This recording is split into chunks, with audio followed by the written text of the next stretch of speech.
Hey guys, Freddy here. Welcome back to another Retro RPG. The end of another week, and the end of another poll. We've got a very confident win for Star Wars Galaxy Guide 9, Fragments from the Rim. Now as usual, I'll cover that on the desktop in a wee second, and I'll be back at the end of the video with some other channel related stuff and some poll related stuff. But I'd like to take a wee moment to bring attention to my Patreons, the wonderful people who help me fund this and allow me to keep creating these videos. Now, this week, they've all maxed out their dexterity attribute, and a more agile and lithe bunch you've never seen. The things that they can do are incredible, including helping me along.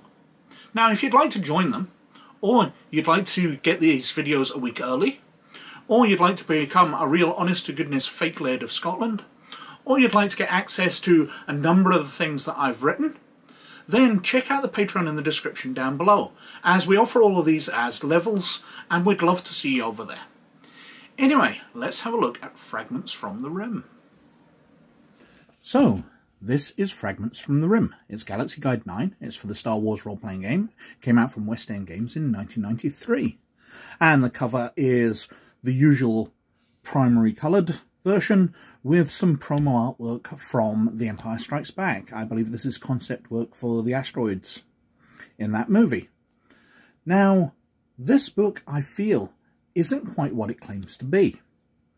On the back cover, as we'll see in a moment, it claims to be a collection of articles and other things from across the galaxy, rumours, news stories, etc., to flesh out the Star Wars universe.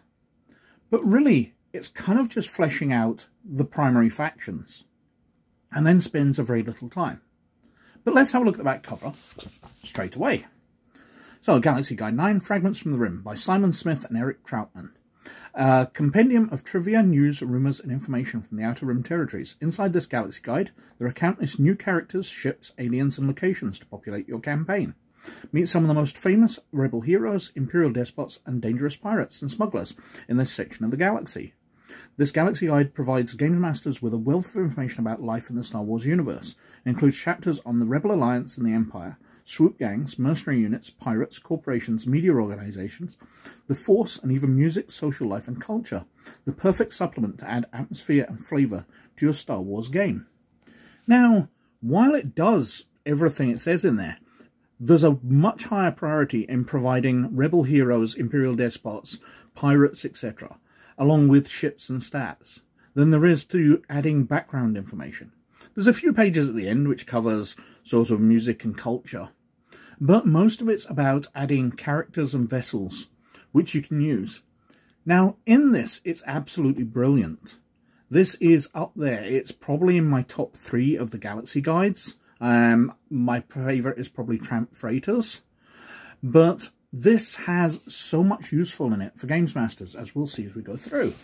Now inside, we've got the same usual brilliant artwork from the West End Games. Their publishing quality was absolutely fantastic by this period.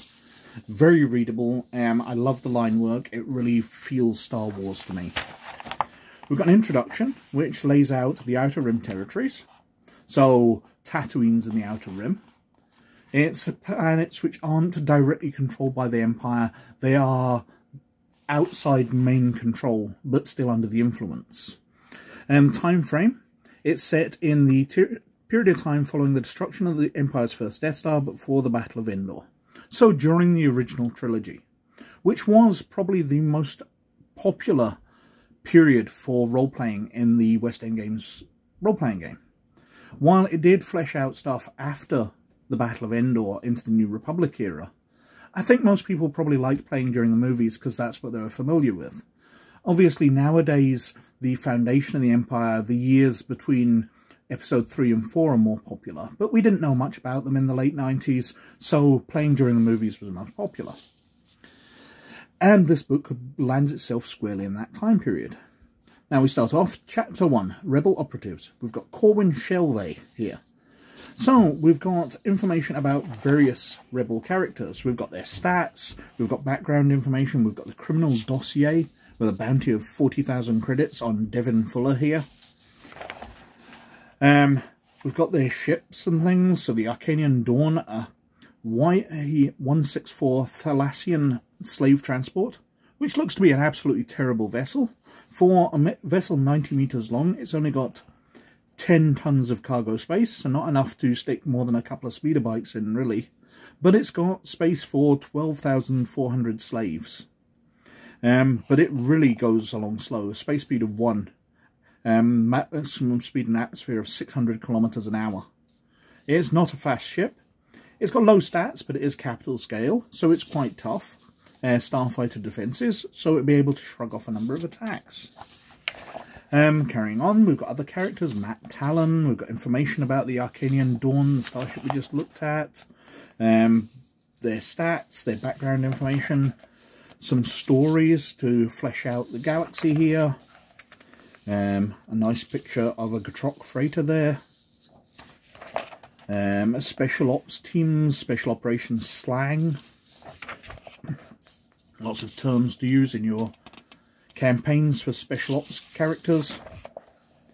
Most dangerous positions in the Rebel Alliance, you know, special ops teams, mission groups, field agents, free agents, special agents, recruitment agents, supply agents, observer and foster agents. And then we're on to the Imperials, and we've got first here High Inquisitor Tremaine, who is less to do with the Inquisitors as they are now, but he could still fit in there. He's what's called an Emperor's Hand, which in the older expanded universe was people who had been chosen out to learn force powers by the Emperor to be his hands across the galaxy. We've got other Imperial characters here, so Moff Abran Balfour with their stats. And then we go on to one of the things which is very useful for a Games Master. We've got the Radiation Zone Assault Troopers and the Imperial Storm Commandos. So we've got the stats for the Radiation Zone Troopers and their armour. And then we've got the Imperial Storm Commando armour. And on the following page, their stats. Now, Storm Commandos are the Games Master's toy that they pull out when they want to bully the players. Because Storm Commandos have fantastic armour, you know, bonus to their stealth. They have no restriction on their blaster skill, which Stormtrooper armour usually restricts.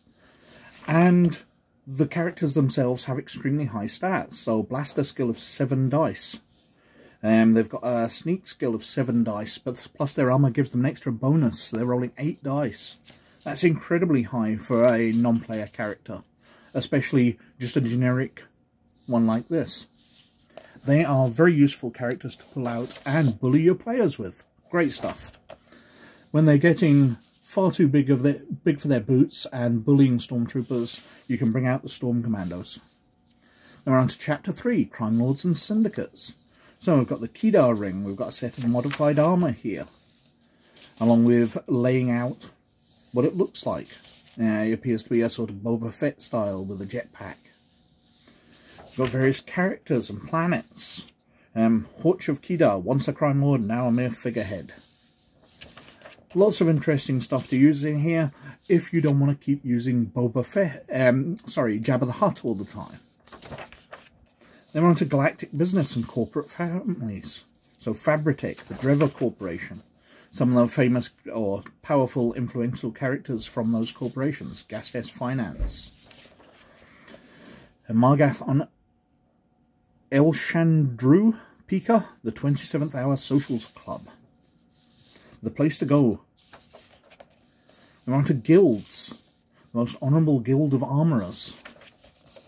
The Corellian Merchants Guild, Zygerian Slavers, which have become such a larger part of the Star Wars universe since the Clone Wars series, but this is where they started off. We've got Bounty Hunters, the 100 Club, bounty postings and how they work. Private postings, illegal posting, pin money. Bounty Hunter Syndicates, including the Ragnar Syndicate, the Slaver Syndicate, the Skyn Bounty Hunter College, the Guild of Hunters. Then we're on to military units. You know, the 1st Sun Mobile Regiment, Churchies Riflemen. Now, different military groups can be hired by planets, which might be used to secure something that rebel agents might go after. Then we're on to pirates, where we flesh out those. And we've got a nice modified Corellian Corvette here.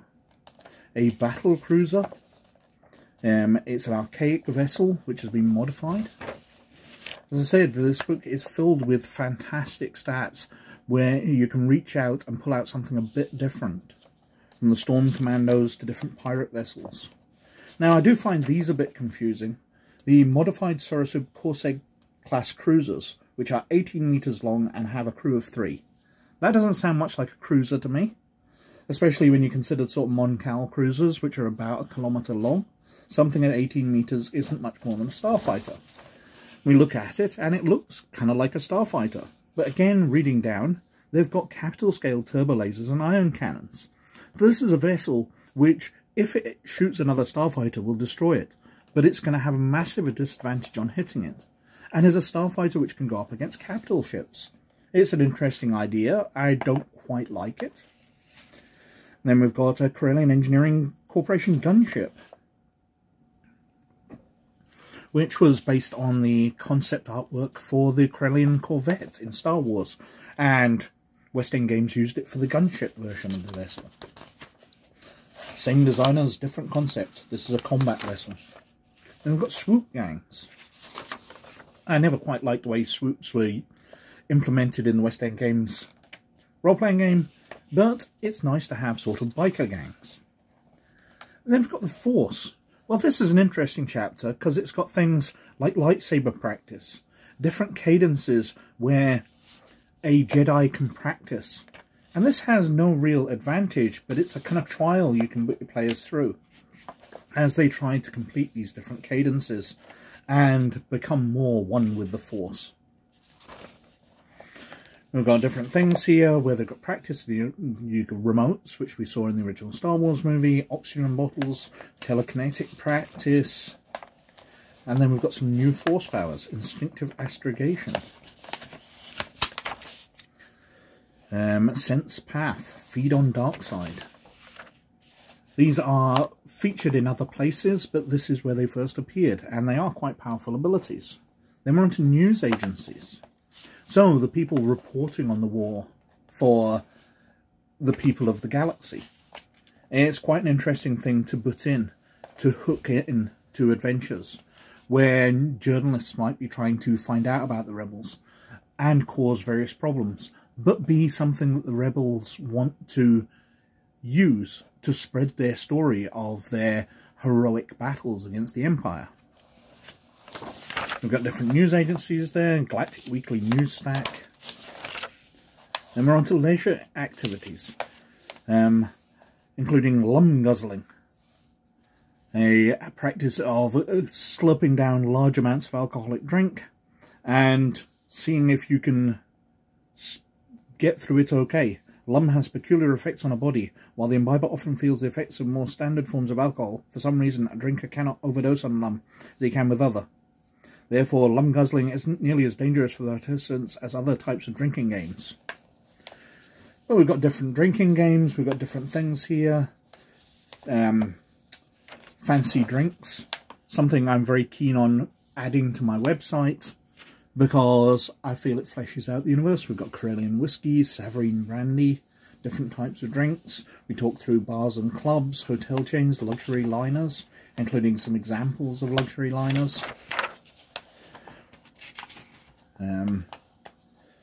Repulsor Unirail, passenger cars, dining cars, control cars. I recently ran the D20 campaign, which has an episode where they are on a repulsor train on Alderaan, and it's absolutely fantastic as they fight their way along it. So I can see that being echoed here, where those ideas came from.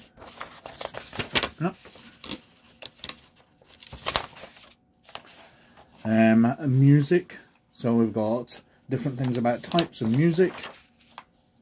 These look very much like CDs with the wider cover here at one side. Boba Fett and the Assassin Droids. And then we've got sound slugs, a way of storing music. You know, a Star Wars version of CDs or MP3s or whatever. And then we've got an advert for the Dark Empire sourcebook, which I've covered previously on the channel, and the Last Command sourcebook. Now, as I said, this is a fabulous sourcebook filled with stuff you can use. Now, the majority of it is stats and characters and starships and things you can just pull out of here and use directly in your games. And the actual world building is far smaller part of it. But it is an absolutely great book. I definitely put it up there as amongst the best of the Galaxy guides and amongst the best and most useful of the Star Wars source books. So that was Fragments from the Rim, and that won the poll this week with some 29% of the vote. Way ahead of Denizens of Earthdawn Volume 2 on 20%, Starships of the Galaxy for the Wizards of the Coast version of the Star Wars role-playing game on 19%, the Crash Course Manual for Paranoia, also by West End Games, on 17%, and Immortal the Invisible War from Precedence Entertainment on 15%, which no one seems interested in. But anyway, I was really glad to see the second and third positions, because it was really nice to see support for Denizens of Earthdawn, because as I've said in the past, Earthdawn's one of my favourite RPGs. Now, I would love to be able to cover, because I don't have much for the Wizards of the Coast version of the Star Wars role-playing game, so I'd love to cover that. It's been a long time since I've done any of the D20 stuff. But anyway, all of those are cleared out the poll, and we're back onto a Retro Adventures poll. And this week, we've got the return of a number from the last poll, because they all did fairly well. So we've got Out in the Black for the Serenity role-playing game. We've got Operation Rapid Strike for the Top Secret role-playing game. And The Last War Hulk for Alternity. Now all of those were in the last poll and they did fairly well. They'd done better than they'd ever done before. So let's see how they do this time. But they're joined by Judgment Day, which is the only other adventure which was published for the Judge Dredd role-playing game. Because last week we covered the Slaughter Margin adventure, which was one of the two adventures published. So I thought it'd be interesting to see if anybody's interested in seeing the only other adventure that was ever published for it in 1986, Judgment Day. And I'm putting Harlequins back in again, because in the Retro Adventures poll the time before, that came second with a very strong showing. So it's nice to put that up against, and to tell the truth, it's what I think will probably win, because Shadowrun does have a very strong following amongst the channel supporters. Another channel-related stuff, well, over on RPG Gamer, I'm still working my way through the Bad Batch stats. I did all the reviews and the series is now over, and that's when I like to stat out of the episodes, and I'm working my way through all of those. But where I'm recording this, we're only a week away from the final episode of The Mandalorian. So as soon as I finish the Bad Batch, I'll be moving on to the stats for The Mandalorian. And it's a very exciting time to be doing stuff for a role-playing game based on new content, especially for Star Wars, because we've got the second season of Visions coming out on the 4th of May. We've got the Young Jedi Adventures coming out on the 4th of May, which might be a bit laugh to cover. And then in August we've got the Ahsoka television series. So combining all of those as I work through them, and with my monthly covers of the Darth Vader comic, I think I'm pretty much going to be spending this entire year covering brand new Star Wars content. Very exciting and very enjoyable for me. Over on the Discord, things have been pretty quiet. People are talking about various role-playing games that they've just picked up. There's some interesting stuff there, and a couple of games which I'm really interested in picking up. So if you're interested in having a wee chat, then pop over to the Discord. It'll be linked down below. You can see that. And on the Patreon side of things, as I mentioned in the intro, we're offering a new thing where I've been writing, or I've been assembling various pieces I've written for role-playing games in the past. Mainly encounters, because that's how I tend to create my adventures. I tend to flesh them out with lots and lots of random encounters. So I have documents full of all these encounters. And I'm a bit of an artist, so I'm combining some of the artwork I've done over the years, and I've assembled so far 7 books, and they're available through the Patreon, but they're also available on DrivethruRPG. And there's a link in the description down below for DrivethruRPG. If you click on that, it'll take you to one of those books. But even if you don't buy from it, I then get a certain amount for anything you buy from DrivethruRPG in the next 15 days. So you'd be doing me a favour just to click on the link, even if you don't buy my book, and you buy something else in the near future. It'd be very much appreciated. Apart from that, there's nothing much going on. We're trucking on with the videos as usual, and there's all these other things going on in the background. So, I think I've probably whittled on for quite long enough. So thank you very much for watching, but as always, most of all, you look after yourselves, and I'll catch you later. Bye now.